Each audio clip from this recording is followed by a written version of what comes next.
Hello, everyone. Welcome.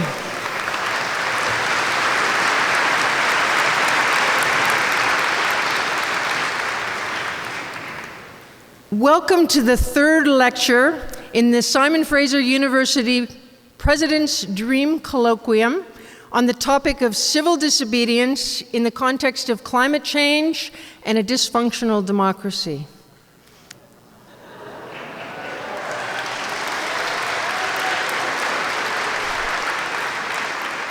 I'm going to give a little more local context to this series in a couple of minutes, but before I do that, I would like to invite up to the stage a new and already very cherished friend, Audrey Siegel, who is going to welcome us onto these lands that we're occupying.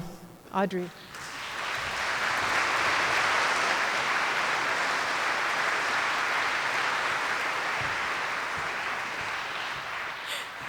That's a lot of people. Mitsep Platquilam Atanash with Mathguiamash Tamoch Tana Whale. I Quinish Quellowens, Quincy Kutsnala. Schemtanok Onisquich, Tinitanat Humathguiam. Why Huikden, Itzlina August, Thanasit Lash.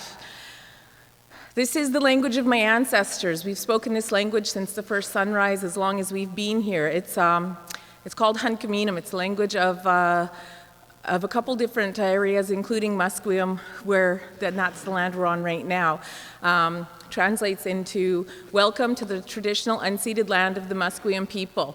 It gives me feelings of great joy inside to be here with you today. My name is Chemtanot, and I am from Musqueam, and I feel so proud every time I get to say that.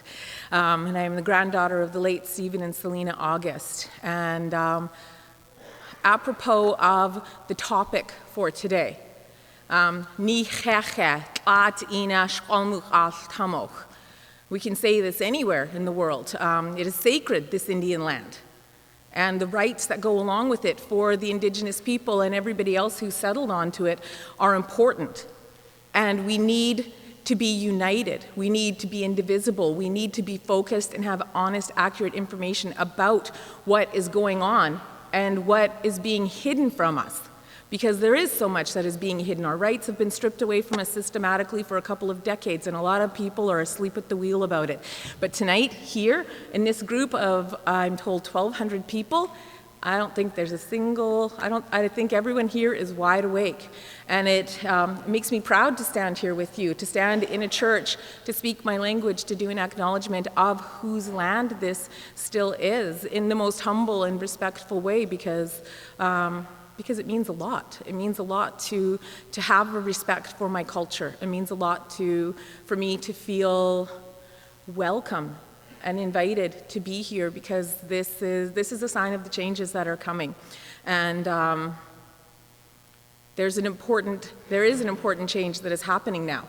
And that change has to do with waking up. That change has to do with people empowering themselves. That change has to do with people uniting. We have a phrase, "Nutsamat tishqualowinst." We are of one heart and one mind, and at every event that I go to, it's happening more and more. We are becoming one. We are becoming united. And as I said earlier, that makes us indivisible. We are unstoppable, and we have no option but to be successful in our goals of protection in order to maintain a future, but as well as to respect the past of these lands as well. So on that note, I say Haitsapka to each of you for taking your time and with your energy and with your presence to show what is important. Because a lot of people believe we cannot make a change, and they just willing to lie down and die and accept the status quo. And we're all here to say, hell no, I will not lie down, I will not die.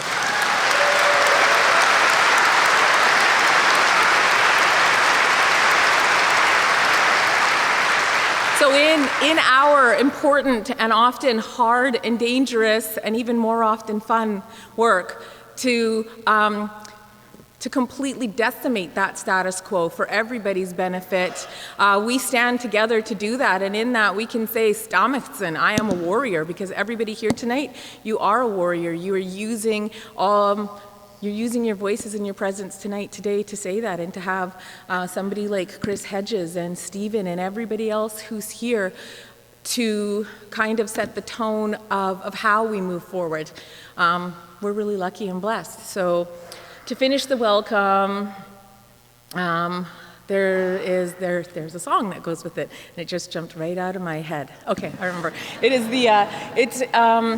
it's a Musqueam paddle song. It's a song of honor and respect. It's sung to welcome people, but it was an actual paddle song for rowing the canoes. And with this song, I welcome our ancestors in. I welcome the change. I welcome the energy. I invite them to come and be with us, to empower us, to help us see what we need to see, and to help our hands and our eyes and everything to do the good work that we're meant to be here to do.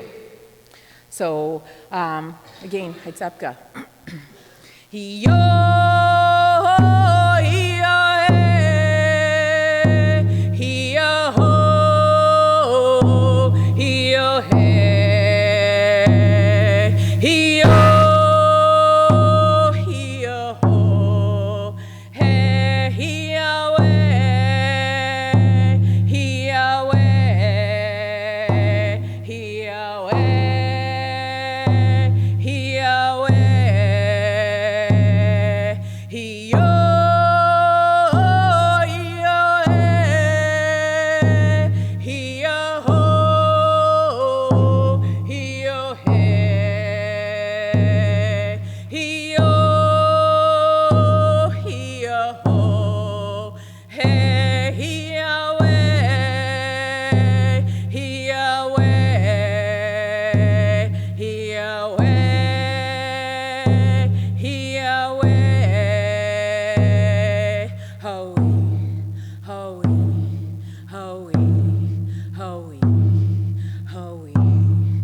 Waichka, Audrey.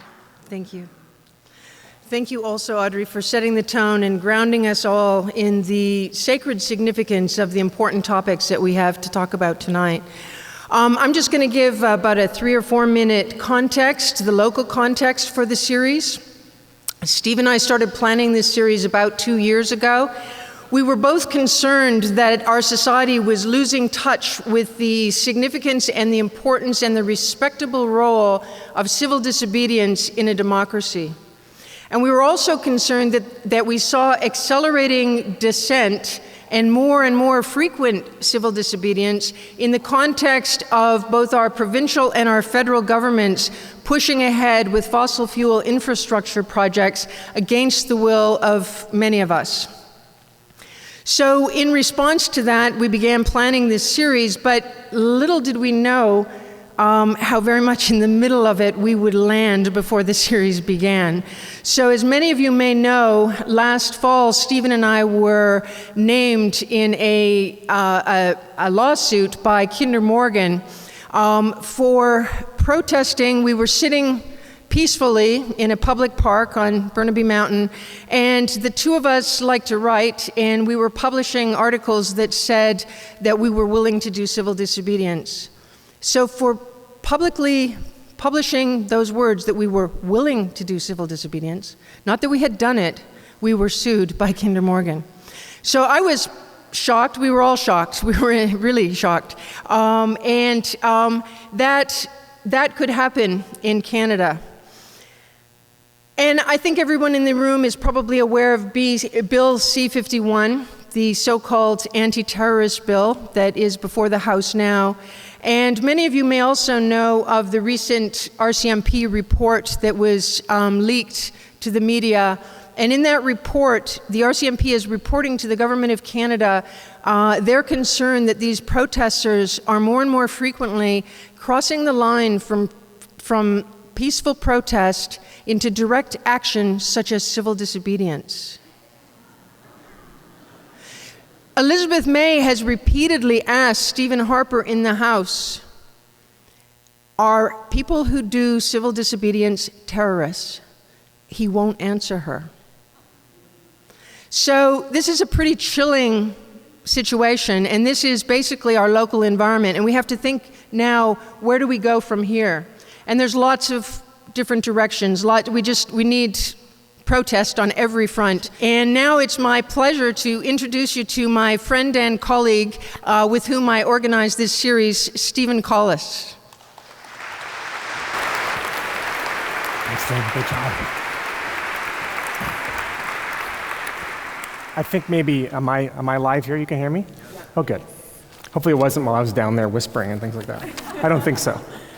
So it's wonderful to be here with you on these marvelously unceded lands. A couple really quick shout outs. All the SFU, Public Square people, everyone in the Dean of Grad Studies office, everyone that worked very hard on organizing this evening, all the volunteers that are working.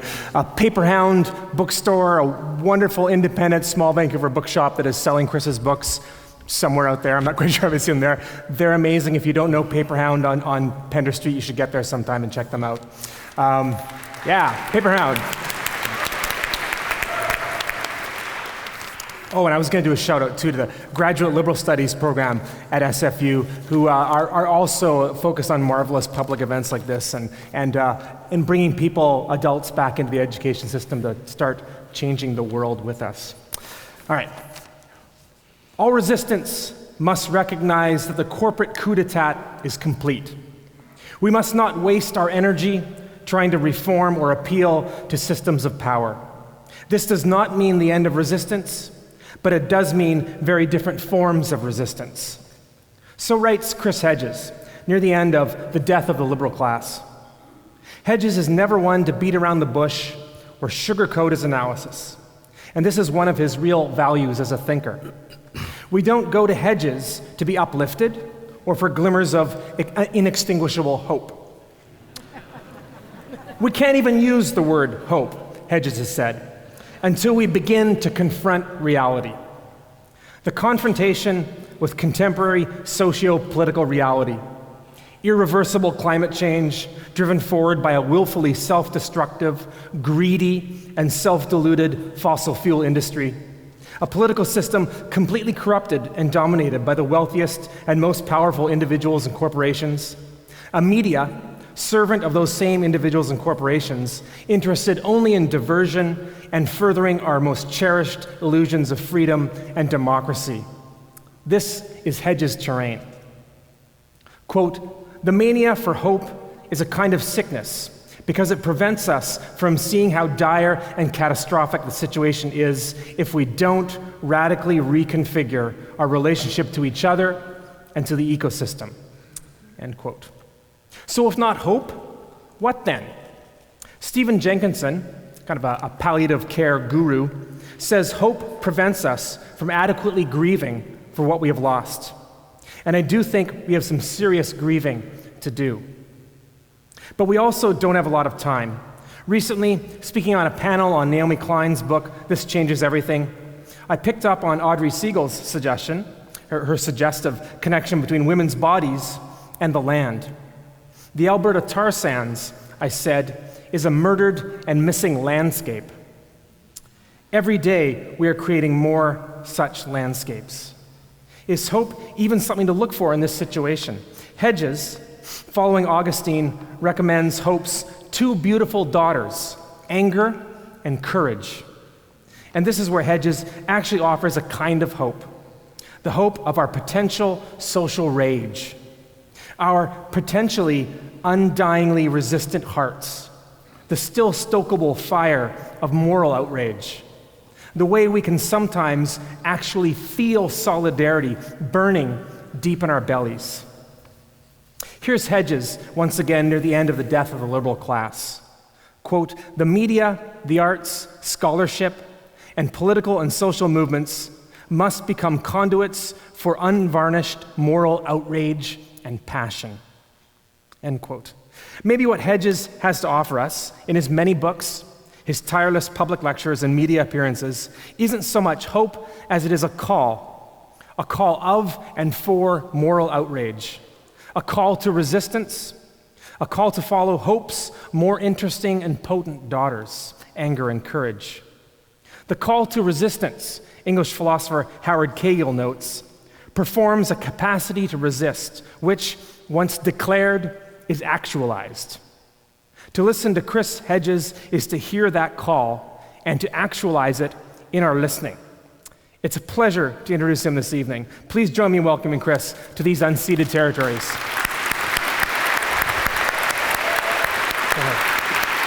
Thanks a lot, Chris. Thanks.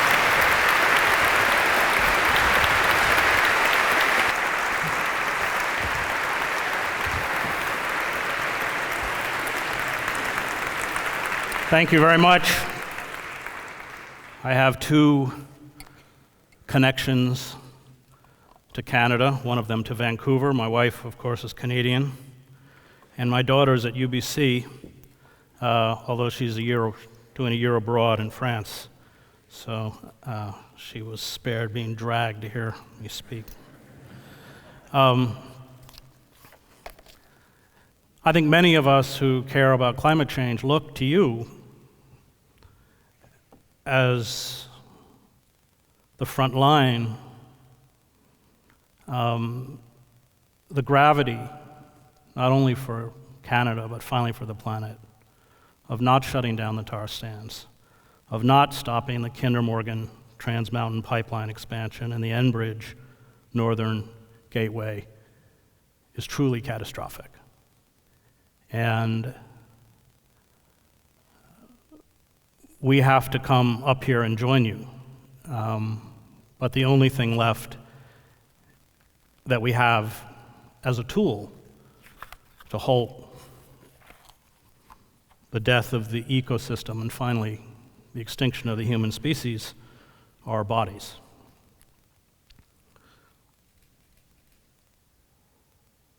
The most prescient portrait of the American and Western character and our ultimate fate as a species is found in Herman Melville's Moby Dick. Melville makes our murderous obsessions, our hubris, violent impulses, moral weakness, and inevitable self-destruction visible in his chronicle of a whaling voyage. And he is our foremost oracle. He is to us what William Shakespeare was to Elizabethan England, or Fyodor Dostoevsky to Tsarist Russia. In Melville's novel, the United States is given shape in the form of the ship, the Pequod, named after the Indian tribe exterminated in 1638 by the Puritans and their Native American allies. The ship's 30-man crew, there were 30 states in the Union when Melville wrote the novel, is a mixture of races and creeds. The object of the hunt is a massive white whale, Moby Dick, which in a previous encounter maimed the ship's captain Ahab by dismembering one of his legs. The self-destructive fury of the quest, much like that of the one we are on, assures the Pequod's destruction. And those on the ship, on some level, know they are doomed, just as many of us know that a consumer culture based on corporate profit, limitless exploitation, and the continued extraction of fossil fuels is doomed. If I had been downright honest with myself, Ishmael admits, I would have seen very plainly in my heart that I did but half fancy being committed this way to so long a voyage without once laying my eyes on the man who was to be the absolute dictator of it, so soon as the ship sailed out upon the open sea. But when a man suspects any wrong, it sometimes happens that if he be already involved in the matter, he insensibly strives to cover up his suspicions even from himself. And much this way it was with me. I said nothing and tried to think nothing. We are fast approaching a world where the richest 1% of the world's population will have amassed more than half of the planet's wealth. The bottom 80% will be left with 5.5% of the wealth.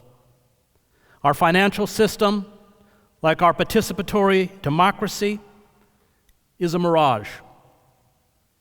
The Federal Reserve in Washington purchases $65 billion in U.S. Treasury bonds, much of it worthless subprime mortgages, each month. It has been artificially propping up the government and Wall Street like this for over 5 years. It has loaned trillions of dollars at virtually no interest to banks and firms that make money because wages are kept low by lending it to us at staggering interest rates that can climb to 30%. Or our corporate oligarchs hoard the money or gamble with it in an overinflated stock market. Estimates put the looting by banks and investment firms of the U.S. Treasury at between $15 and $20 trillion. But none of us know. The figures are not public. And the reason this systematic looting will continue until collapse is that our economy would go into a tailspin without this giddy infusion of cash. The ecosystem is at the same time disintegrating. Scientists from the International Program on the State of the Ocean warn that the oceans are changing faster than anticipated and increasingly becoming inhospitable to life. The oceans, of course, have absorbed much of the excess CO2 and heat from the atmosphere. This absorption is rapidly warming and acidifying the seas. This has compounded, the report noted, by increased levels of deoxygenation from nutrient runoffs from farming and climate change. The scientists call these effects a deadly trio that, when combined, is creating changes in the seas that are unprecedented in the planet's history. This is their language, not mine. The scientists wrote that each of the Earth's 5 known mass extinctions was preceded by at least one part of the deadly trio: acidification, warming, and deoxygenation. They warn that the next mass extinction of sea life is already underway, the first in some 55 million years. Or look at the recent research from the University of Hawaii that says global warming is now inevitable, it cannot be stopped, at best it can be slowed. That over the next 50 years, the Earth will heat up to levels that will make parts of the planet uninhabitable. Tens of millions of people will be displaced, and millions of species will be threatened with extinction.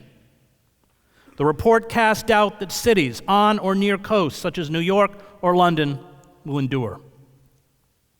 Yet we, like Ahab and his crew, rationalize our collective madness. All calls for prudence, for halting the march toward economic, political, and environmental catastrophe, for sane limits on carbon emissions are ignored or ridiculed. Even with the flashing red lights before us, the increased droughts, rapid melting of glaciers and Arctic ice, monster tornadoes, vast hurricanes, crop failures, floods, raging wildfires, and soaring temperatures, we bow slavishly before hedonism and greed and the enticing illusion of limitless power, intelligence, and prowess. The corporate assault on culture, journalism, education, the arts, and critical thinking has left those who speak this truth marginalized and ignored. Frantic Cassandras who are viewed as slightly unhinged and depressingly apocalyptic. We are consumed by this mania of hope, which our corporate masters lavishly provide at the expense of truth. Friedrich Nietzsche in Beyond Good and Evil holds that only a few people have the fortitude to look in times of distress into what he calls the molten pit of human reality. Most studiously ignore the pit. Artists and philosophers for Nietzsche are consumed, however, by an insatiable curiosity, a quest for truth, a desire for meaning. They venture down into the bowels of the molten pit. They get as close as they can before the flames and heat drive them back.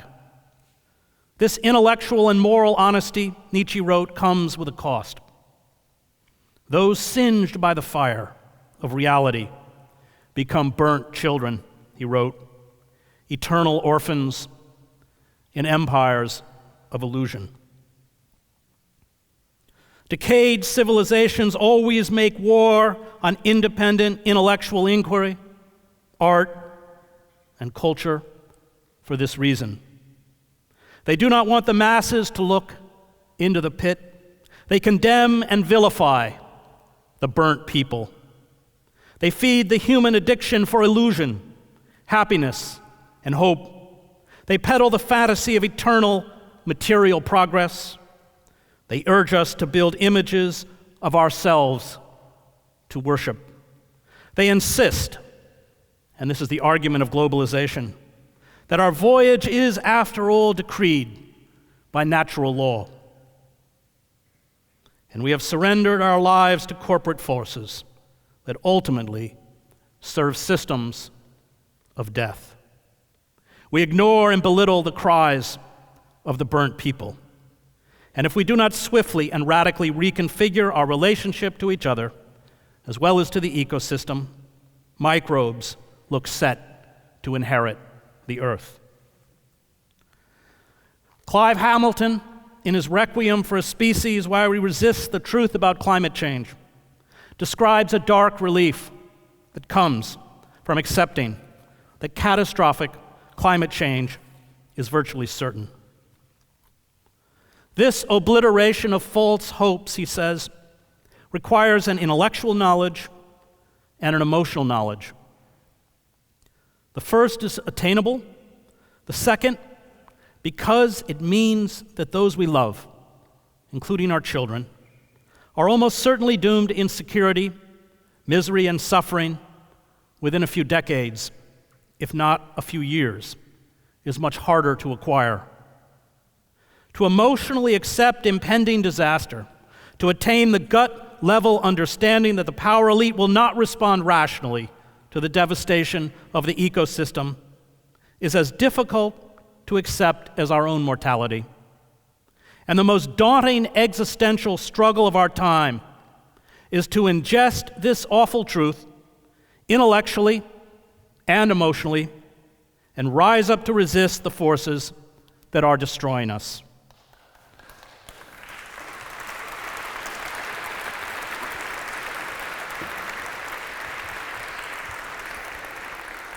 The human species, led by white Europeans and Euro-Americans, has been on a 500-year-long planet-wide rampage of conquering, plundering, looting, exploiting, and polluting the earth, as well as killing the indigenous communities that stood in the way. But the game is up. The technical and scientific forces that created a life of unparalleled luxury, as well as unrivaled military and economic power for a small global elite, are the forces that now doom us. The mania for ceaseless economic expansion and exploitation has become a curse, a death sentence. But even as our economic and environmental systems unravel, with 14 of the last 15 years of the 21st century the hottest on record, with 2014 being the hottest since record-keeping began, we lack the emotional and intellectual creativity to shut down the engine of global capitalism. We have bound ourselves to a doomsday machine that grinds forward. Complex civilizations have a bad habit of ultimately destroying themselves. Anthropologists, such as Joseph Tainter in The Collapse of Complex Societies, Charles Redmond in Human Impact on Ancient Environments, and Ronald Wright in A Short History of Progress, have laid out the familiar patterns that lead to systems breakdown. The difference this time is that when we go down, the whole planet goes with us. There will, with this final collapse, be no new lands left to exploit, no new civilizations to conquer, no new peoples to subjugate.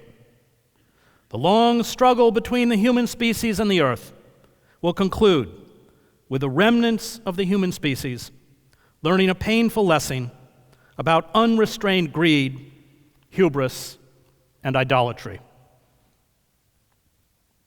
Collapse comes throughout human history to complex societies not long after they reach their period of greatest magnificence and prosperity.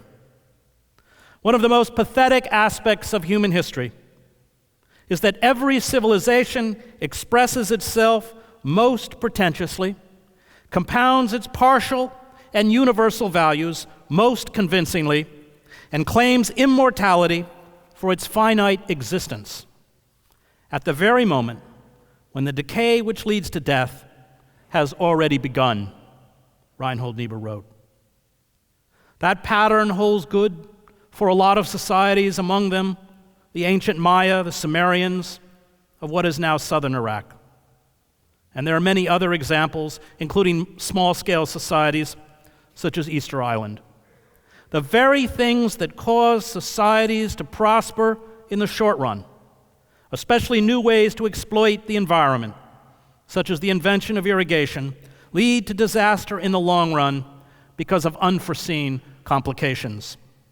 And this is what Ronald Wright in A Short History of Progress calls the progress trap. We have set in motion an industrial machine of such complexity and such dependence on expansion, Wright notes, that we do not know how to make do with less or move to a steady state in terms of our demands on nature. And as the collapse becomes palpable, if human history is any guide, we, like past societies in distress, will retreat into what anthropologists call crisis cults. The powerlessness we will feel in the face of ecological and economic chaos will unleash further collective delusions, such as fundamentalist beliefs in a god or gods who will come back to earth and save us. The Christian right provides a haven for this escapism. These cults perform absurd rituals to make it all go away, giving rise to a religiosity that peddles collective self-delusion and magical thinking. Crisis cults spread rapidly among Native American societies in the latter part of the 19th century as the buffalo herds and the last remaining tribes were slaughtered. The ghost dance held out the hope that all the horrors of white civilization, the railroads, the murderous cavalry units, the timber merchants, the mine speculators, the hated tribal agencies, the barbed wire, the machine guns, even the white man himself would disappear. And our psychological hardwiring is no different. In our decline, hatred becomes our primary lust, our highest form of patriotism. We deploy vast resources to hunt down jihadists and terrorists, real and phantom. We destroy our civil society in the name of a war on terror. We persecute those from Julian Assange to Chelsea Manning to Edward Snowden who expose the dark machinations of power. We believe because we have externalized evil that we can purify the earth, and we are blind to the evil within us. Melville's description of Ahab is a description of the bankers, corporate boards, politicians, television personalities, and generals who, through the power of propaganda, fill our heads with the seductive images of glory and lust for wealth and power. We are consumed with self-induced obsessions that spur us towards self-annihilation. All my means are sane, Ahab says, my motive and my object mad. Ahab, as the historian Richard Slotkin points out in his book Regeneration Through Violence, is the true American hero, worthy to be captain of a ship whose wood could only be American. Melville offers us a vision, one that D.H. Lawrence later understood, of the inevitable fatality of white civilization that brought about by our ceaseless lust for material progress, imperial expansion, white supremacy, and the exploitation of nature. Melville, who had been a sailor on clipper ships and whalers, was keenly aware that the wealth of industrialized society was stolen by force from the wretched of the earth. All the authority figures on the ship are white men: Ahab, Starbuck, Flask, and Stubb. The hard, dirty work, from harpooning to gutting the carcasses of the whales, is the task of the poor, mostly people of color. Melville saw how European plundering of indigenous cultures from the 16th to the 19th centuries, coupled with the use of African American slaves as a workforce to replace the natives, was the engine that enriched Europe and the United States. The Spaniards' easy seizure of the Aztec and Inca gold following the massive die-off from smallpox and other diseases among native populations, set in motion 5 centuries of unchecked economic and environmental plunder. And Karl Marx and Adam Smith each pointed to the huge influx of wealth from the Americas as having made possible the Industrial Revolution and modern capitalism. The Industrial Revolution also equipped the industrialized states with technologically advanced weapon systems, turning us into the most efficient killers on the planet. Ahab, when he first appears on the quarterdeck, after being in his cabin for the first few days of the voyage, holds up a doubloon, an extravagant gold coin, and promises it to the crew member who first spots the white whale. He knows that the permanent constitutional condition of the manufactured man is sordidness, and he plays to this sordidness. The whale becomes, like everything in a capitalist world, a commodity, a source of personal profit. A murderous greed, one that Starbuck, Ahab's first mate, denounces as blasphemous, grips the crew. Ahab's obsession infects the ship. I see in Moby Dick outrageous strength, with an inscrutable malice sinewing it, Ahab tells Starbuck. That inscrutable thing is chiefly what I hate.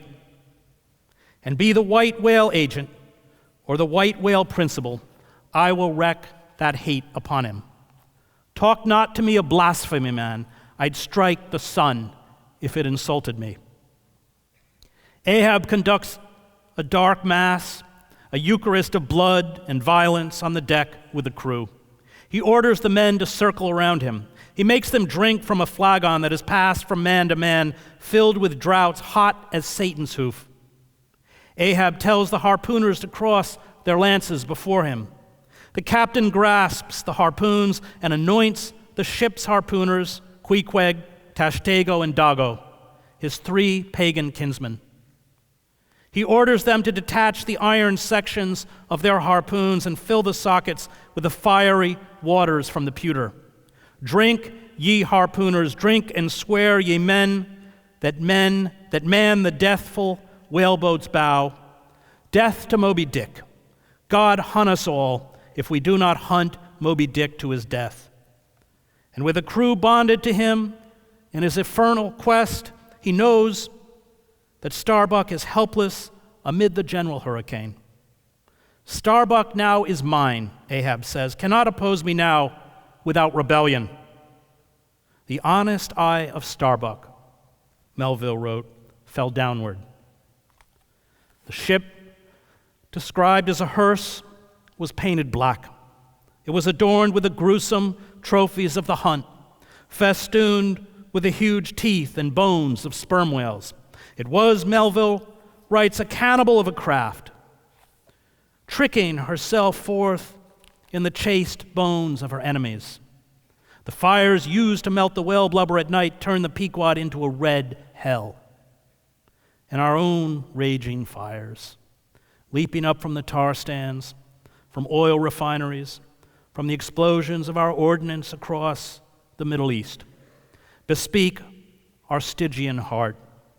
In our mad pursuit, we ignore the suffering of others, just as Ahab does when he refuses to help the captain of a passing ship who is frantically searching for his son who has fallen overboard. Ahab has not only the heated rhetoric of persuasion, he is master of a terrifying internal security force on the ship, the 5 dusky phantoms that seem fresh formed out of air. Ahab's secret, private whaleboat crew, who emerge from the bowels of the ship well into the voyage, keeps the rest of the ship in abject submission. The art of propaganda and the use of brutal coercion, the mark of tyranny, define our lives as they mark those on Melville's ship. The novel is the chronicle of the last days of a civilization. And yet, Ahab is no simple tyrant. Melville, toward the end of the novel, gives us 2 glimpses into the internal battle between Ahab's maniacal hubris and his humanity. Ahab, too, has a yearning for love. He harbors regrets over his deformed life. The black cabin boy, Pip, is the only crew member who evokes any tenderness in the captain, and Ahab is aware of this tenderness. He fears its power. Pip functions as the fool did in Shakespeare's King Lear. Ahab warns Pip of Ahab. Lad, lad, says Ahab, I tell thee thou must not follow Ahab now. The hour is coming when Ahab would not scare thee from him, yet would not have thee by him. There is that in thee, poor lad, which I feel too curing to my malady. Like cures like, and for this hunt my malady becomes my most desired health. If thou speakest thus to me much more, Ahab's purpose keels up in him. I tell thee, no, it cannot be.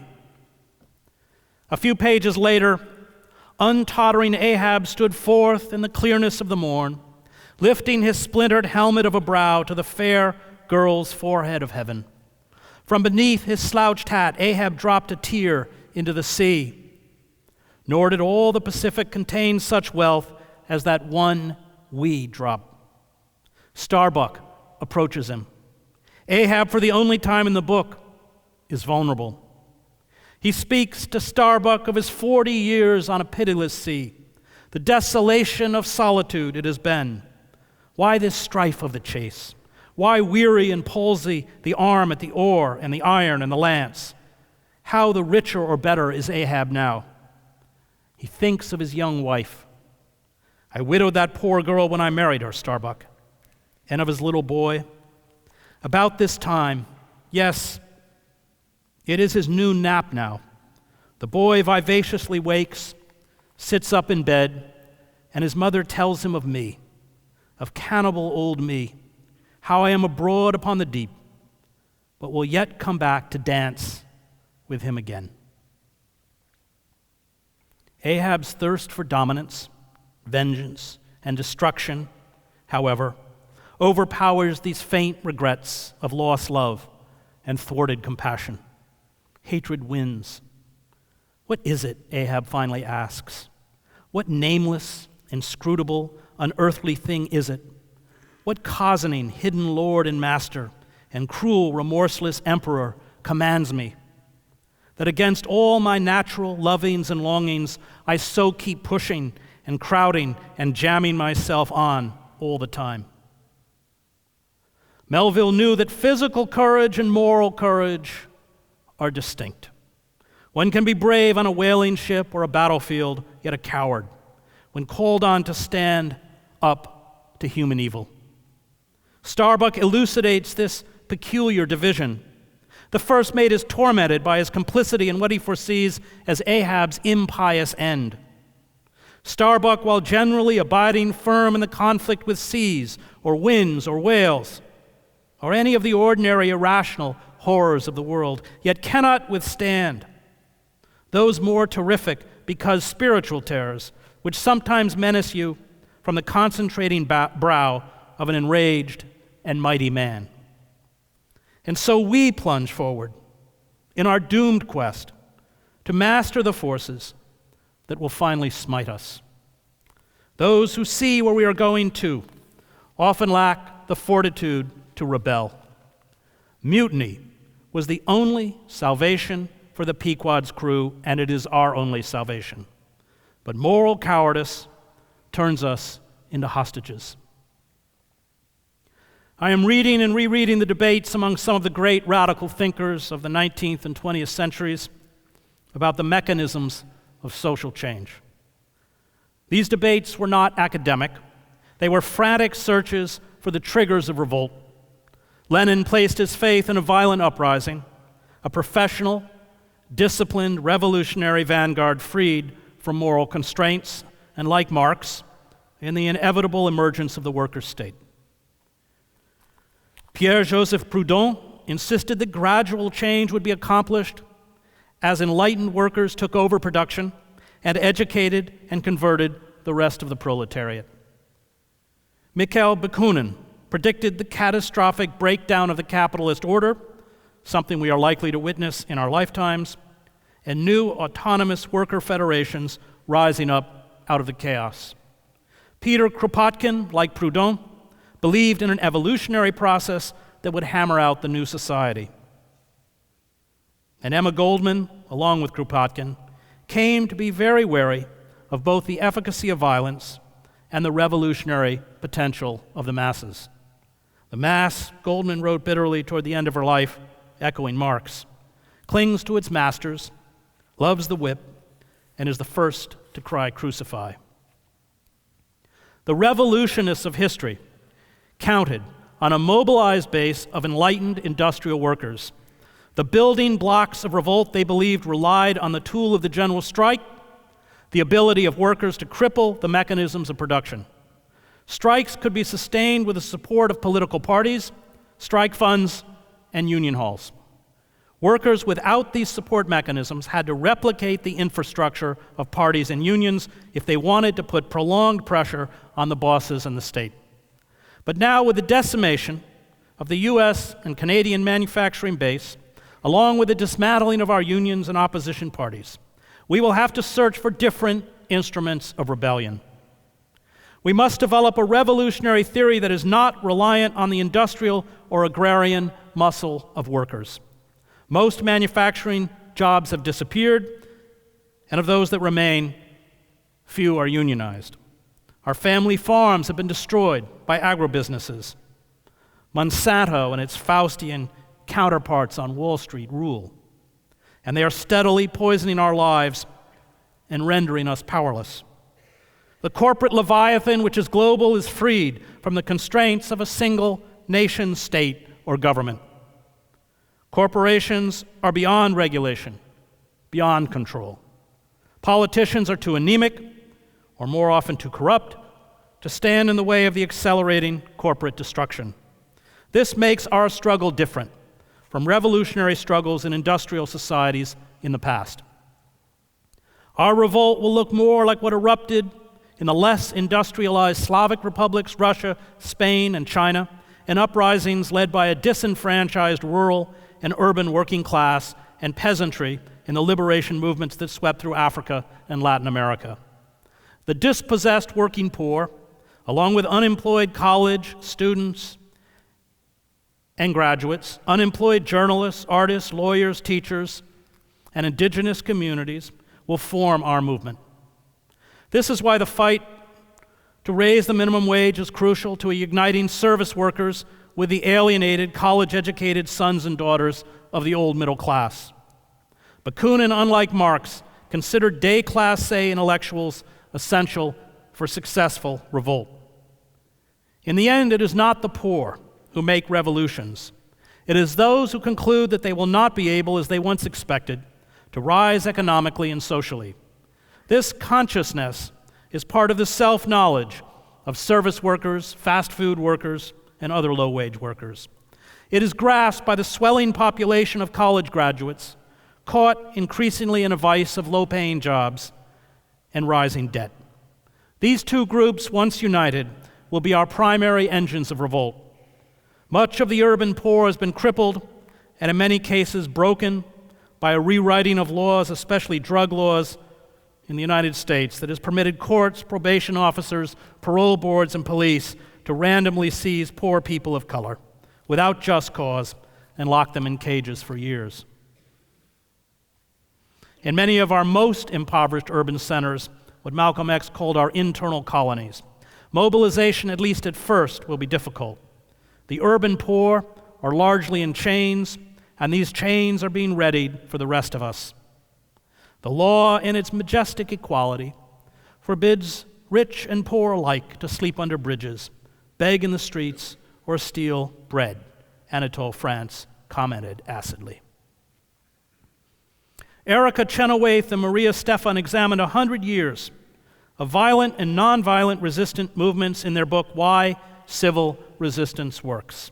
They concluded that nonviolent movements succeed twice as often as violent uprisings. Violent movements work primarily in civil wars or in ending foreign occupations. Nonviolent movements that succeed appeal to those within the power structure, especially the police and civil servants, who are cognizant of the corruption and decadence of the power elite and are willing to abandon them. And we need only 1% to 5% of the population actively working for the overthrow of a system, history has shown, to bring down even the most ruthless totalitarian structures. It always works on two tracks: building alternative structures, such as public banks, to free ourselves from control, and finding mechanisms to halt the machine. But the most important dilemma facing us is not ideological, it is logistical. The security and surveillance state has made its highest priority the breaking of any infrastructure that might spark widespread revolt. The state knows the tinder is there. It knows that the continued unraveling of the economy and the effects of climate change make popular unrest inevitable. It knows that as underemployment and unemployment doom larger and larger segments of the population to perpetual poverty, as benefits are scaled back, as schools close, as the middle class withers away, as pension funds are looted by hedge funds, and as the government continues to let the fossil fuel industry ravage the planet, the future will increasingly be one of open conflict. This battle against the corporate state right now is primarily about infrastructure. We need an infrastructure to build revolt, and the corporate state is determined to deny us one. The state and its internal projections has a vision of the future that is as dystopian as mine. But the state, to protect itself, lies. Politicians, corporations, the public relations industry, the entertainment industry, and our ridiculous television pundits, Kevin O'Leary,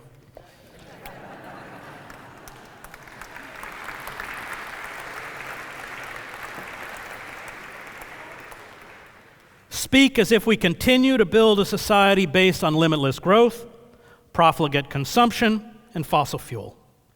They feed the collective mania for hope at the expense of truth, their public vision, is self-delusional, a form of collective psychosis. But the corporate state, internally, is preparing for a world it knows is actually coming. It is cementing into place a police state, one that includes the complete evisceration of our most basic civil liberties and the militarization of the internal security apparatus, as well as the wholesale surveillance of all citizens.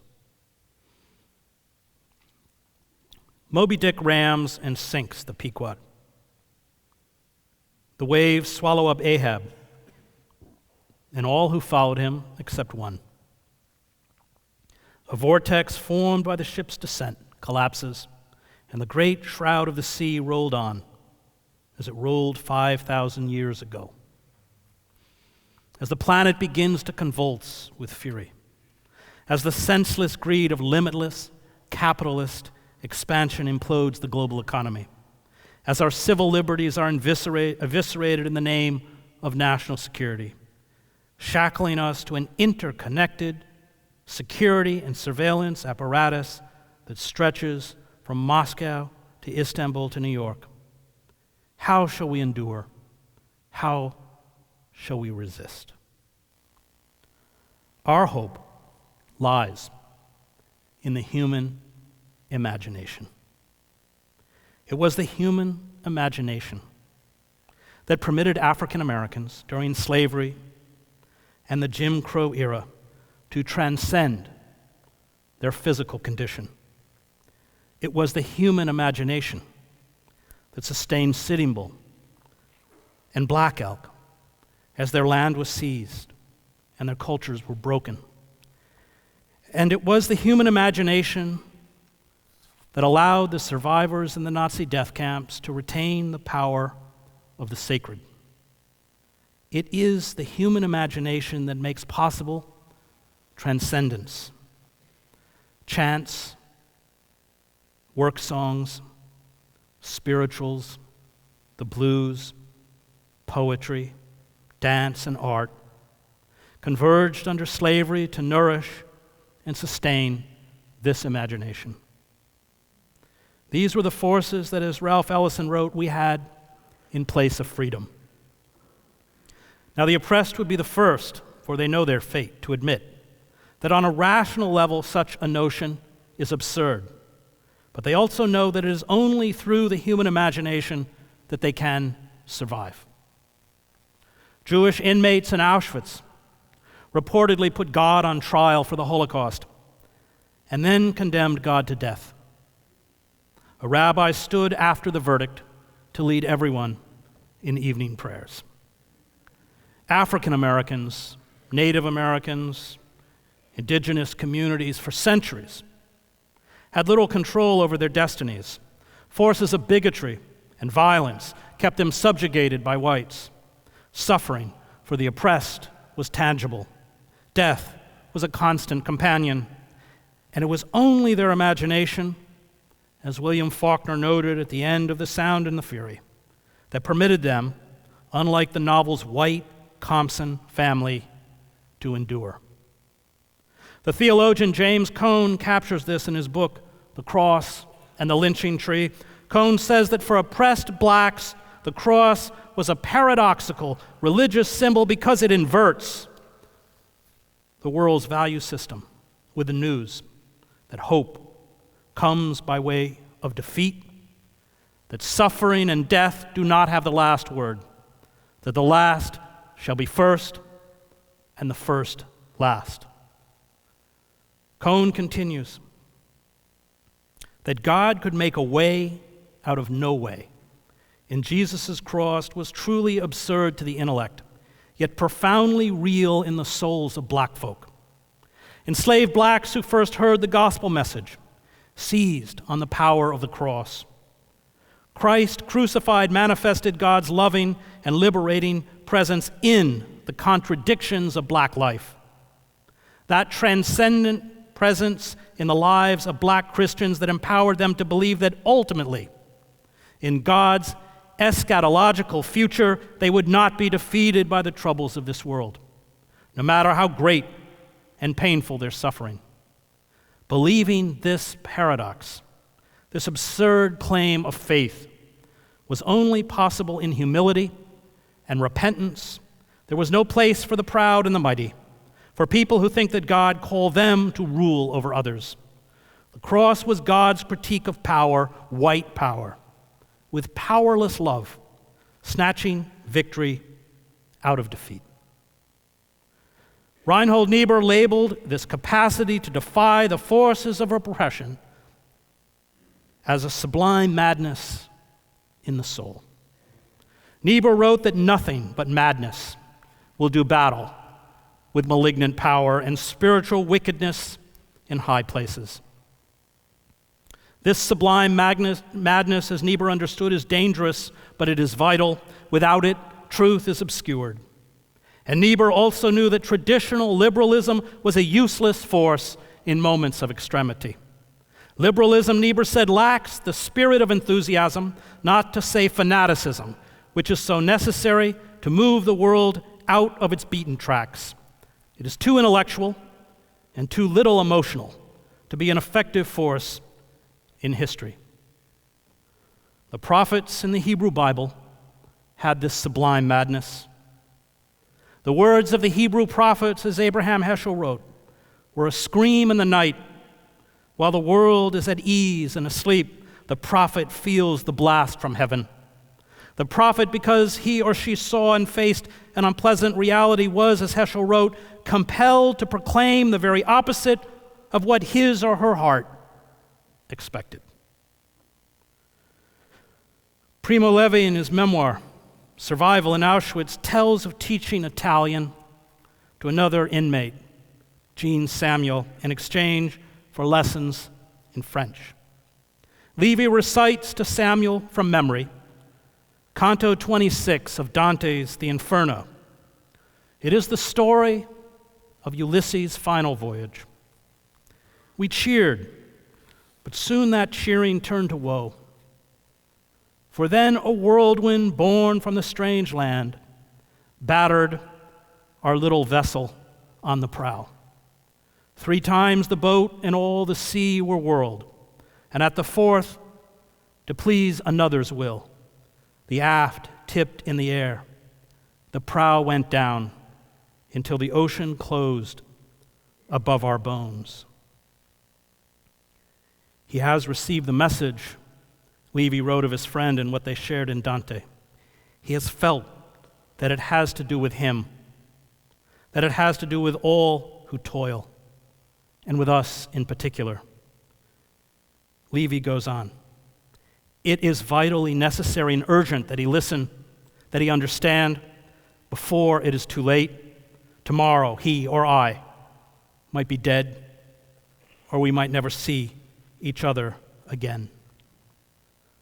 The poet Leon Staff wrote from inside the Warsaw Ghetto, even more than bread, we now need poetry, in a time when it seems that it is not needed at all.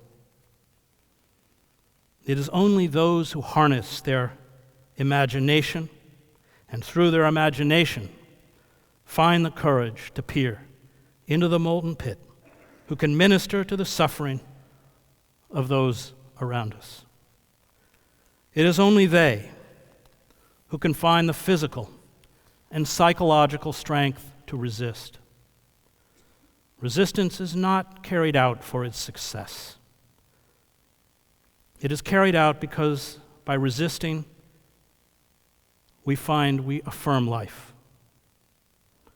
And those who resist in the years ahead will be those who are infected with a sublime madness. As Hannah Arendt wrote in The Origins of Totalitarianism, the only morally reliable people are not those who say, this is wrong, or this should not be done, but those who say, I can't. They know that, as Immanuel Kant wrote, if justice perishes, human life on earth has lost its meaning. And this means that, like Socrates, we must come to a place where it is better to suffer wrong than to do wrong. We must at once see and act. And given what it means to see, this will require the surmounting of despair, not by reason, but by faith. One of the only coherent philosophical positions is revolt, Camus wrote. It is a constant confrontation between man and his obscurity. It is not aspiration, for it is devoid of hope. That revolt is the certainty of a crushing fate, without the resignation that ought to accompany it. The people noticed that Crazy Horse was queerer than ever, Black Elk said, in remembering the final days of the wars of Western expansion.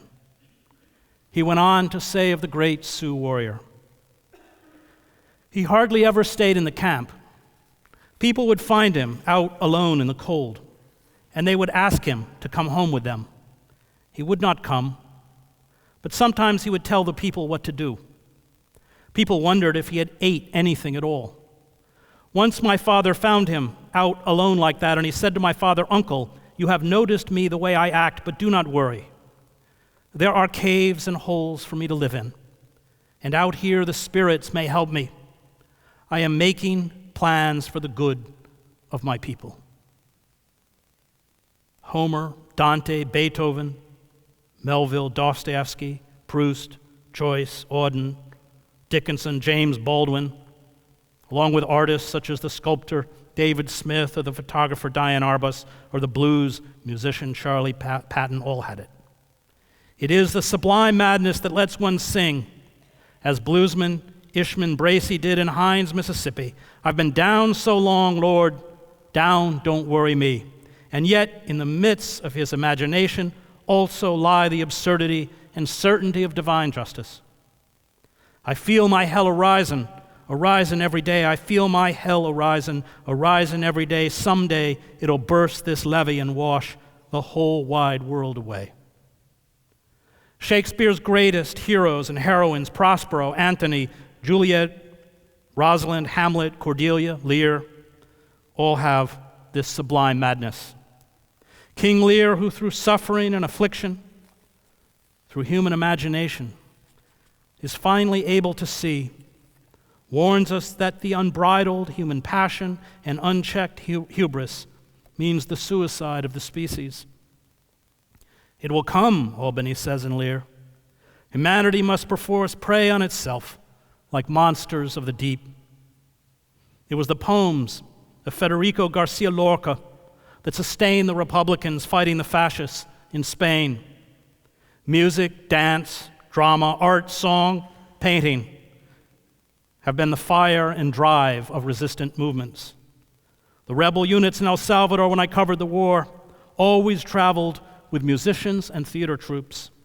Art, as Emma Goldman pointed out, has the power to make ideas felt. And Goldman noted that when Andrew Undershaft, a character in George Bernard Shaw's play Martyr Barbara, said poverty is the worst of crimes and all the other crimes are virtues beside it, his impassioned declaration elucidated the cruelty of class warfare more effectively than Shaw's socialist tracts.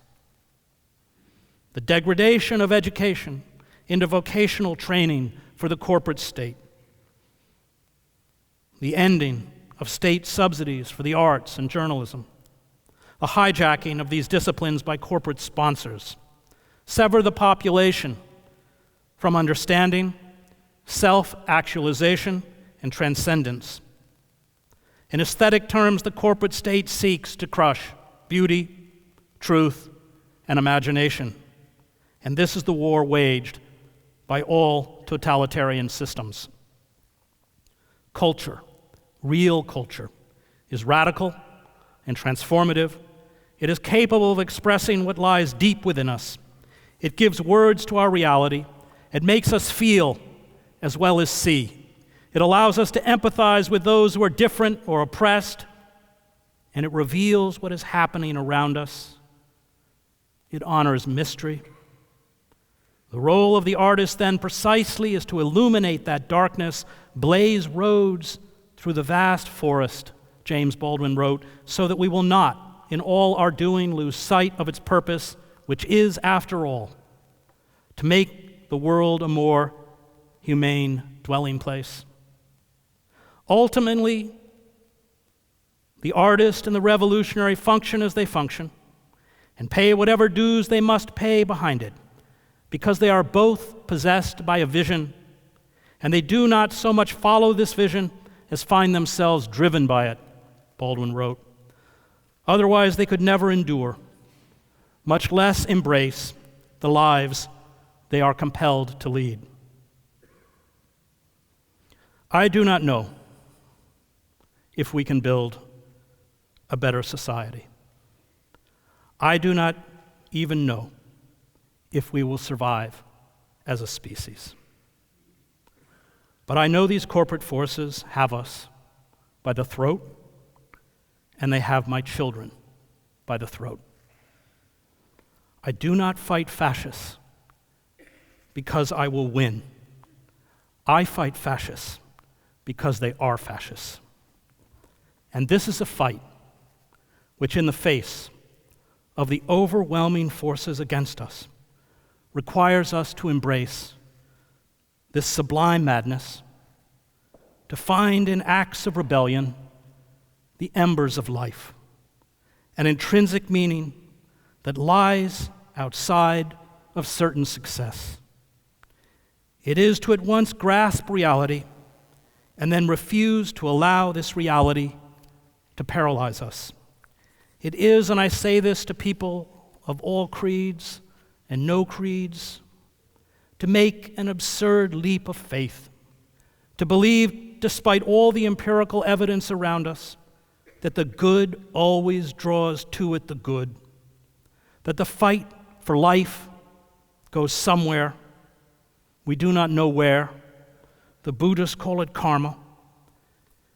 And in these acts, we sustain our belief in a better world, even if we cannot see one emerging around us. The Turkish poet Nazim Hikmet, who spent most of his adult life in prison or in exile, knew something of despair.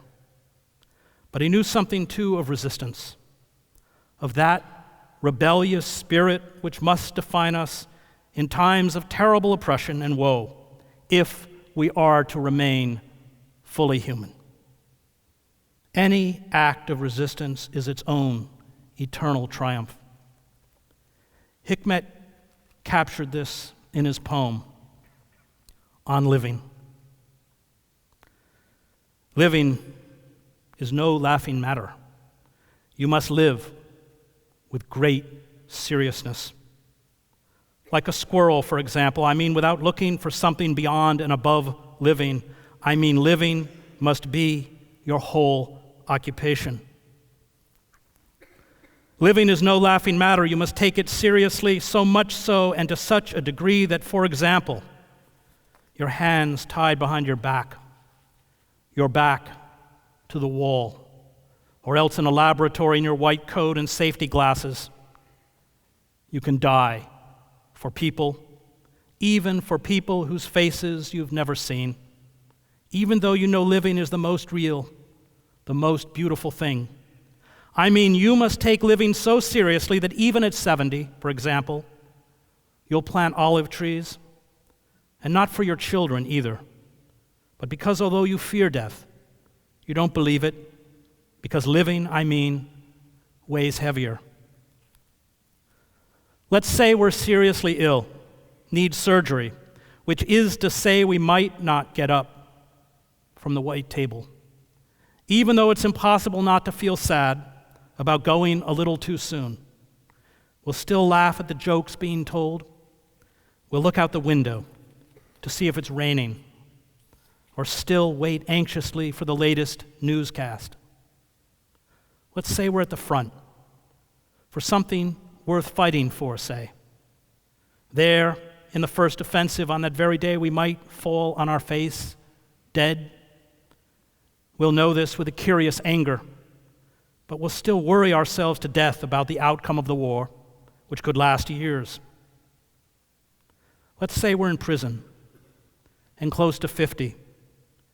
And we have 18 more years, say, before the iron doors will open. We'll still live with the outside, with its people and animals, struggle and wind. I mean with the outside beyond the walls.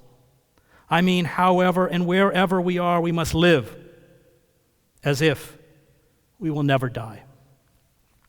The earth will grow cold, a star among stars, and one of the smallest, a gilded mote on blue velvet. I mean this, our great earth. The earth will grow cold one day, not like a block of ice or a dead cloud even, but like an empty walnut. It will roll along in pitch black space. You must grieve for this right now. You have to feel this sorrow now. For the world must be loved this much if you're going to say, I lived. Thank you. So we're just going to present Chris with a little gift for coming out here and talking to us tonight. Thank you. Thank you so much. Thank you. Very cool. Thank you. And we have time for some questions. So we have about half an hour. There should be 4 microphones out in the room. So if you would like to ask a question, put your hand in the air. The microphone will come to you. And I'm going to give you just a couple of quick tips. One is please be as brief as you can. It's not an opportunity to give us your own theory or your own life story. Ideally, you're going to make a very brief comment or question, and then we'll take that mic back and Chris will respond. You don't get one. Great. Chris, to answer the question that I gave you. Pardon me? I gave you a written sheet with my questions. Could you please give it to Chris? You did. Thank you. I will read one of your questions.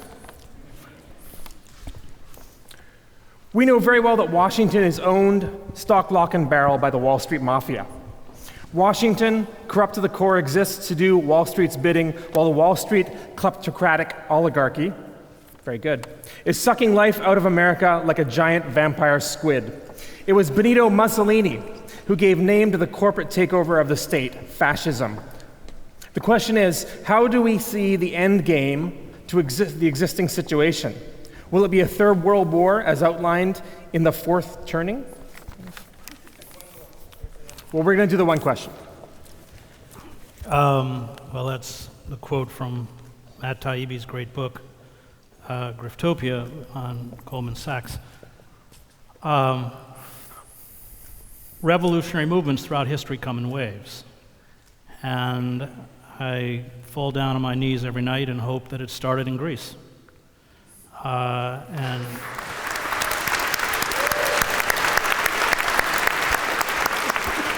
Because from Greece, it will spread to Spain, 25% unemployment, Portugal, Italy.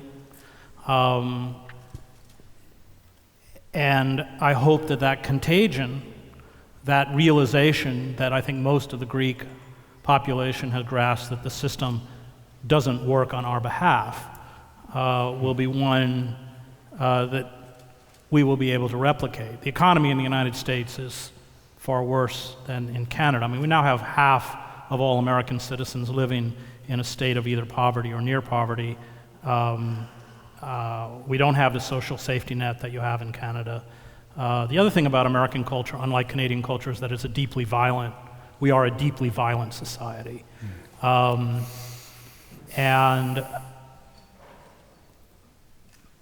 I'm hoping that consciousness and the Occupy movement really had its origins in the indignados in Spain and what happened in Europe will have a kind of ripple effect both in the United States and in Canada. And I think we have to do everything we can in our power to further that radical movement and dismantle the systems, and with this new terrorism law, I think it's Harper's third terrorism law, it's as bad as anything we have in the United States. And in the United States, we've, of course, utterly eradicated any kind of privacy.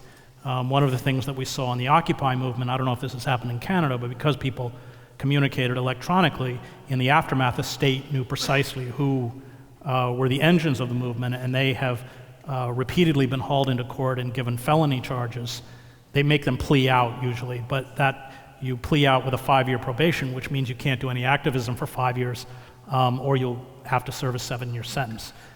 They've been busting into apartments, stealing laptops, and they're getting the right people. They know who to get. And so just as we saw with you and Steve, something as innocuous as, because they're frightened, they're terrified. Internally, they know how gamed and corrupt the system is, and they have seen all of the scenarios that have been run out in the United States by the National Security Council and everything else on the effects of climate change. I mean, they know very, very well what's coming down the pike, and we have to wrest power from them, while we still have a chance. Yeah.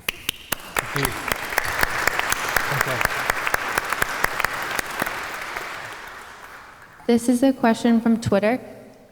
Chris, can you please detail for the audience tonight what kinds of actions we need to support and engage in to rise up?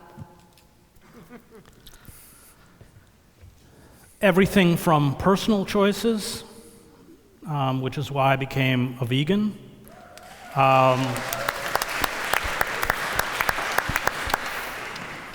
The animal agriculture industry is one of the engines of the destruction of the climate.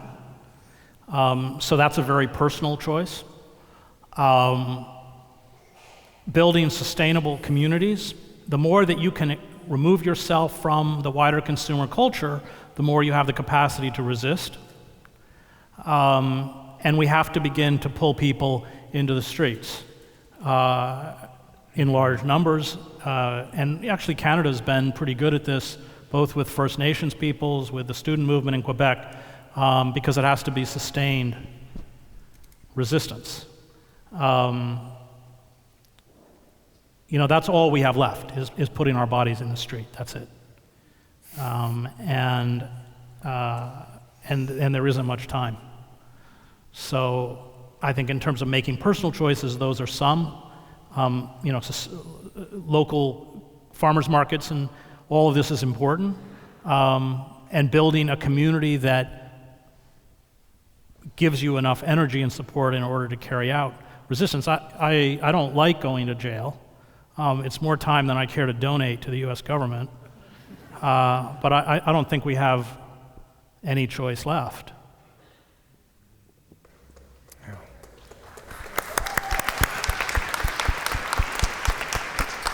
I can't see, so I'm hoping someone has a microphone right now and is going to ask a question.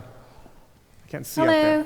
Hello. I have a question because I think the problem is, or how do we get people to revolt or to resist if we can't see any suffering yet? It is not in front of our eyes, the suffering. So that's my question. How do we get people to revolt or resist? I covered the revolutions in Eastern Europe, in East Germany, in Czechoslovakia, Romania. I covered both of the Palestinian uprisings or intifadas. I covered the street demonstrations that eventually brought down Milosevic. And that trigger, what it is, remember Lenin, 6 weeks before the Russian Revolution, got up and said to all the other Bolsheviks they'd never see revolutionary change in their lifetime. Even those people who are closest to, even the purported leaders of resistance movements, don't know when rebellion takes place. So I was in Leipzig on November 9th, 1989, with the leaders of the East German opposition that afternoon, and they said to me, maybe within a year, there'll be free passage back and forth across the Berlin Wall. By that evening, the Berlin Wall as an impediment to human traffic did not exist. And I think Havel is a very important figure, Václav Havel. Charter 77, his great essay, which I urge you all to read, The Power of the Powerless, where he talks about living in truth. And acts of resistance, which many in this room have carried out, oftentimes when they are carried out, appear to be futile, ignored by the wider society, and yet they trigger not only a consciousness, but they keep alive a narrative or flame. So when I was in Prague during the Velvet Revolution, I was every night in the Magic Lantern Theater with Havel, Klaus, and Dinsbier. All through the streets of the city were posters of a young Charles University student named Jan Palach, who, to protest the Soviet invasion in 1968, had gone to Wenceslas Square, lit himself on fire, and 4 days later he died of his burns. When university students marched in his funeral procession, the police broke it up. Of course, it was a non-event. It was never reported by the state media. When his grave became a shrine, the communist authorities exhumed his body, cremated them, gave the ashes to his mother, and said that he wasn't allowed to be reburied. And 2 weeks after the communist government fell, 10,000 people gathered in Red Army Square and renamed it Jan Palach Square. I was also in Wenceslas Square when the great Czech singer Marta Kubasheva came out on the balcony. She had sung a prayer for Marta, which was the anthem of defiance that was broadcast over the airwaves when the Soviet tanks rolled in to overthrow Dubček. And the pro-Soviet regime that replaced Dubček destroyed her recording stock, banned her from the airwaves. Remember, this is 1968. And she had spent the intervening years working on an assembly line in a toy factory. I was there that night, snowing, with 500,000 people. And I watched her, this is 1989, walk out on that balcony and begin to sing the prayer for Marta. And every Czech in that crowd knew every word. Acts of resistance have a moral force that can never be measured when they are carried out. But finally, they trigger a revolt. And that's why, for those of you who block the pipelines and do everything that you should be doing, you can't despair. Because there will come a moment when you're not alone. When the fear, the conformity, the passivity melts away. I saw it in the Stasi state, which until the creation of the current security and surveillance global apparatus was the most effective police state in human history. And a group of Lutherans in Leipzig would march in candlelit vigils to protest the regime, not very many, week after week after week, and then suddenly, by September of 1989, 70,000 people were in the streets of Leipzig. And Erich Honecker, the dictator who'd been in power for 19 years, sent down an elite paratroop division to fire on the crowd. And the paratroopers refused to do it, and Honecker was out of power within a week. Wonderful, yeah. All right.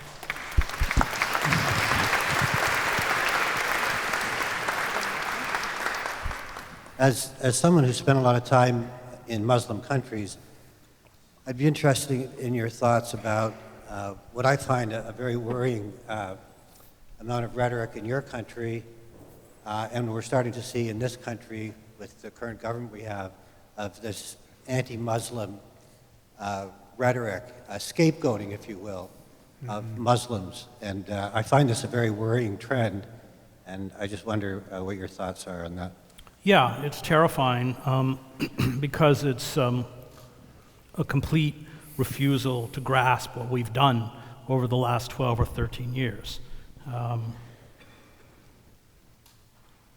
mean, why did ISIS burn the Jordanian pilot in a cage? Because we have been dropping 1,000-pound iron fragmentation bombs, burning all sorts of people alive in their houses.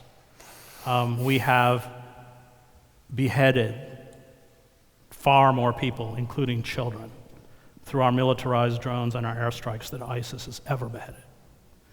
And the inability to understand our own culpability for creating this rage, and the false belief that the violence that caused it is the remedy, is part of our collective insanity. And I spent 7 years in the Middle East. I was the Middle East bureau chief for the New York Times, and I'm with you. I'm terrified at the way, I just went and watched that awful movie, American Sniper, but it is really, at its core, fascist. And it is about the dehumanization of Muslims and the right to murder, including women and children. And that incredible historical amnesia, that lack of consciousness about what we've done, the hundreds of thousands of innocents who are dead. This corporatized media has done a very good job of presenting this kind of mythical false narrative about who we are and our supposed virtues. And I'm as frightened as you are. And it is there. Every war I ever covered, you first get people to speak about other groups as if they're not human. And then you exterminate them. It's always preceded by that kind of rhetoric. Great. Hi, Chris. Given your call for resistance and revolt, has your position on issues like property destruction and more diverse methods of resistance changed recently? No. It's a terrible quandary, because when Joe Sacco and I did the book Days of Destruction, Days of Revolt, one of the chapters is out of southern West Virginia, where they are using 25-story drag lines to rip the tops off Appalachian Mountains and turn the entire area into a toxic waste dump. And I think it's clear, because in that kind of sacrifice zone, everybody's bought off. The press is bought off, the politicians are bought off, big coals even like writing the textbooks. And you're seeing it here with these pipelines, with coming into the schools and indoctrinating them. And I think a lot of the activists felt correctly that the only way to stop the drag lines was to blow them up. And I think they're probably right. On the other hand, the security and surveillance state has so heavily infiltrated movements that the person who's probably egging you on to blow it up is an informant, and you will spend the rest of your life in prison. And that is a quandary. So I don't know how we're going to stop these pipelines. We have to stop them. It's clear that the demands of the citizenry, not to mention the demands of the planet, are utterly irrelevant to global capitalists. I accept that that's a difficult argument. But we have seen, for instance, in the United States, and I haven't studied Canada, but all of the Muslims who've been caught up since 9/11 in terrorism charges, 95+% have been framed. They've been set up. And as somebody who covered the US government and knows its resources, I think sometimes activists are not always aware of how heavily monitored and infiltrated we are and the kinds of resources that we have. And that's why I have not stood for property destruction, why I have always stood with transparency. And I'm not a pacifist. I was in Sarajevo during the war. We knew that if the Serbs broke through those trench lines, a third of the city would be murdered, and the rest would be driven into displacement and refugee camps, because that's what happened in Vukovar and the Drina Valley. So I understand that there are moments when forces intent upon your annihilation, which these corporate forces are, require armed resistance. But I just don't think that internally it's going to work. And I'm gambling that we can build a nonviolent movement. I may be wrong, but I'm gambling that that is the most, because I think that just as I saw in East Germany, the best mechanism is to try and create divisions within the power structure so that they become paralyzed, so that we can draw civil servants, even police, over to our side. I mean, just a small story. I was arrested in front of the White House with 133 veterans protesting the wars in Iraq and Afghanistan, and as we were being cuffed, it turns out most of the Washington, D.C. police were in the National Guard and had been in Iraq and Afghanistan, and as they cuffed us, they would say, "Keep protesting these wars."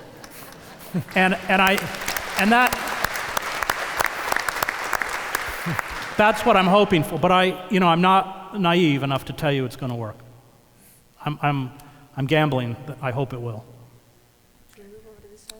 Questions back there. Hello, good night.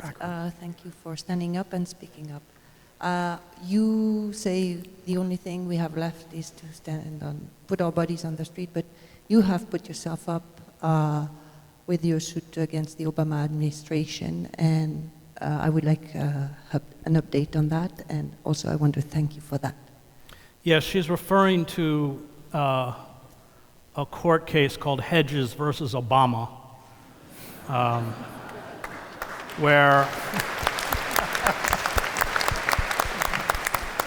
I sued the president in federal court over Section 1021 of the National Defense Authorization Act, which overturns over 150 years of domestic law and permits the military to seize U.S. citizens on American soil that substantially support, that's not a legal term, that's not material support, Al-Qaeda, the Taliban, or something called associated forces, again a nebulous term, hold them in military facilities, including in our black sites overseas, and strip them of due process and keep them there indefinitely.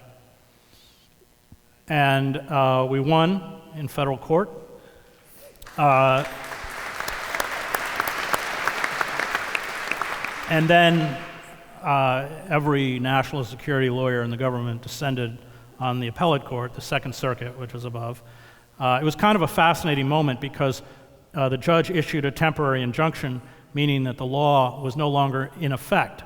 And so the national security lawyers arrived at her chambers the day she issued the ruling, that was on a Friday, and demanded that the law be put back into effect for national security, of course. And she refused, to her credit.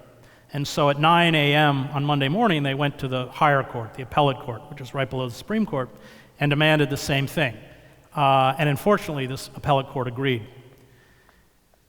And the lawyers and I couldn't figure, we knew they'd appeal, but we couldn't understand why the Obama administration was so aggressive, and I think we came to the conclusion that it was because they're already using the law, that in part of our black sites in places like Bagram are probably holding dual Pakistani U.S. nationals. And if those people ever got out, they could charge the government with contempt of court.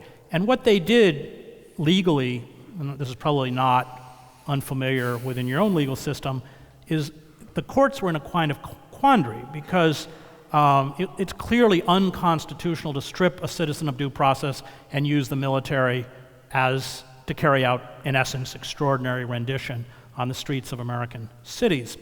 And so the appellate court took months to rule.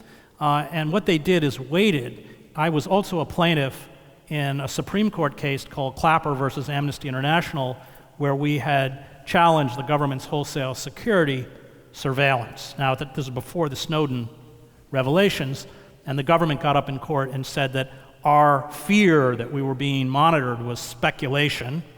And not only that, they told the Supreme Court that if we were being monitored, the government would tell us. Which, of course, we now know is a lie. So the Second Circuit waited for that ruling. And the way they went for the exit door is to say, well, Hedges doesn't have standing in Clapper versus Amnesty, therefore he doesn't have standing in Hedges versus Obama, and they threw it out, and it is now law. I believe we are at our last question back here somewhere. Could you give your perspective on what has gone on in Ukraine and what is going on in Ukraine as of now? I'm not. That's not an area of the world I know well. Yeah, and I've not reported from it. I mean, the only thing I can say is the heavy expansion of NATO is a huge mistake. And it's like, poking a stick in Putin's eye, which is not a good idea. But what's happening internally, the fact that there probably are Russian forces, it's kind of a mess. Let's take another question, because Ukraine's not really something I think I have a lot of. I can't see the people with microphones. I'm like pointing at nothing. I see the hands, I just don't see the microphones. Okay, great. Sorry. So we're all obviously great admirers of your intellect, and I think the thing that goes unsaid is that you are facing far more information than I face, and facing that truth eye to eye. And I'm just, this is a very personal question, but how do you do that? What are the tools that you call on to be able to face this truth and to be able to face it again and again every single day? Well, I mean, it's how you manage with despair, which is real. And for me, it's about always having a personal relationship with the oppressed. So all of my career as a foreign correspondent was spent in the developing world, but not only in the developing world, but in places like Sarajevo, El Salvador, and Gaza. And this is what we did when we wrote Days of Destruction, Days of Revolt. It was 2 years with the poorest of the poor, literally, in the United States. And it's why I teach in a prison. Because the moment the oppressed become an abstraction, then I think you can succumb to despair. But when the oppressed have a face, but more importantly, when you love them, I mean, every time when I walk out that prison door, I can't betray them. And you would think it's depressing. I taught in a Supermax, I taught Shakespeare, probably not their idea of a fun summer, but I taught Shakespeare a lot, and I taught a drama course in a maximum security. I teach in a maximum security prison. And so we read August Wilson, and as an experiment, I said, okay, instead of writing papers, I'm going to have you write scenes from your own life every week. And I had attracted 4 or 5 of probably the best writers in the prison. And so I would take home that first week those 28 scenes, 28 students, with that kind of musty smell that prison always has on the paper. And I'm reading through it, and I hit one that's like amazing. And then I hit another one that's amazing. And after a few weeks, I say, maybe we can write a play. So I'm supposed to be writing my book, which will be out in May. I didn't tell my publisher, hoping I would get an extension. And I dropped it. And I added another night every week. And I spent 4 months forming this play, which was completely autobiographical. And the stories are heartbreaking. So I remember one class I said, I want you to just think of a moment when you're sitting with your mother, and just write me a dialogue with you and your mom. And at the end of the class, one of the students comes up and says, well, what if we're a product of rape? And I said, well, Timmy, that's what you got to write. And that's what he wrote. And it was a story he'd never told. And the story is this. He's in a car in Newark, and he's stopped with his half-brother. And the cops find a gun. And the gun belongs to his half-brother. And if nobody takes possession of the weapon, they're all charged. And he says to the cop, it's mine. And the scene he wrote is sitting in the jail calling his mother saying, "It doesn't matter, Mom.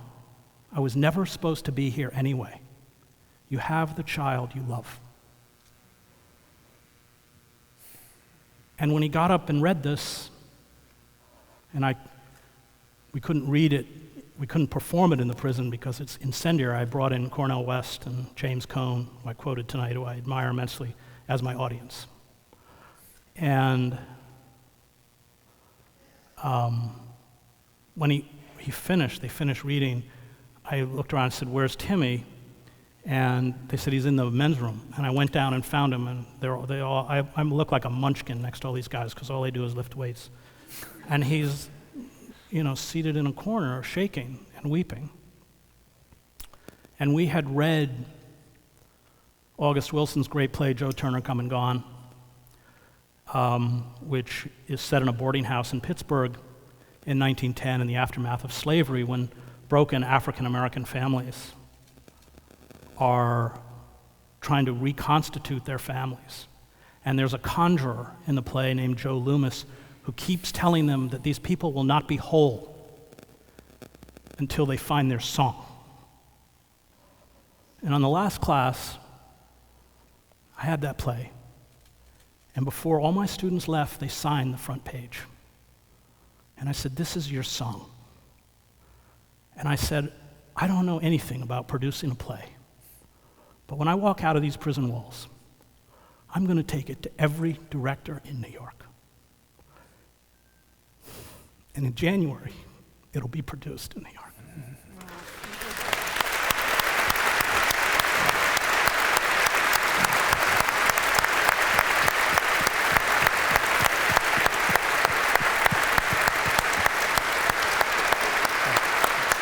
And when I went back into that prison and told them, the words everyone said was, "Can our families go?" And I said, "I don't know how I'm going to do it, but I'm going to have a bus in Newark on opening night, and all your families are going to be there." And I didn't solve the problem of mass incarceration. I didn't overcome evil. But it is that act of the human imagination. It is the capacity to make their song heard that makes resistance glorious. And that's how I keep going.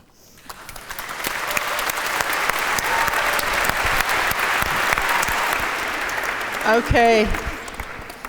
We have 1,200 wonderful souls in this room tonight, and we can feel the love up here on the stage. And I think we have 1,200 mobilized resistors. So thank you so much, Chris. Thank you so much.